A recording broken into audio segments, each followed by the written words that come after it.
আচ্ছা জিমিনি, বৃষ্টি পড়ছে, হ্যাঁ, এটার ইংলিশটা যদি তুমি আমাকে একটু বলে দিতে আর কি। ইংরেজি হবে ইটস রেইনিং। ওফ, আমি তো জানি এটা হবে বৃষ্টি রিডিং। না, বৃষ্টি রিডিং সঠিক ইংরেজি নয়। সঠিক ইংরেজি হলো ইটস রেইনিং।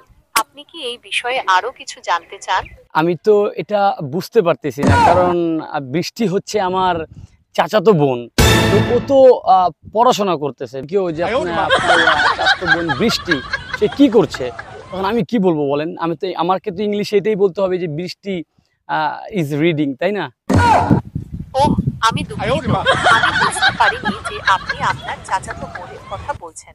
যদি আপনার চাচাতো বোনের নাম বৃষ্টি হয় এবং সে টেবিলে পড়াশোনা করে, তাহলে আপনি বলতে পারেন বৃষ্টি is studying at the table. আপনি কি এই বিষয়ে আরো কিছু জানতে চান? ও, মানে রিডিং হবে না তাহলে, কারণ বৃষ্টি তো পড়তেছে। আছে, আমি বুঝতে পেরেছি। যদি আপনার চাচাতো বোন বৃষ্টি পড়াশোনা করে, তাহলে আপনি বলতে পারেন বৃষ্টি ইজ স্টাডিং। কেন বৃষ্টি ইজ রিডিং আমি কেন বলতে পারবো না?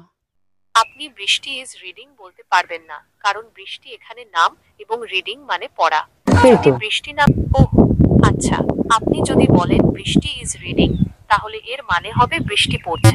কিন্তু আপনি যদি বলতে চান বৃষ্টি নামের কেউ পড়ছে, তাহলে আপনাকে বলতে হবে বৃষ্টি ইজ স্টাডিং।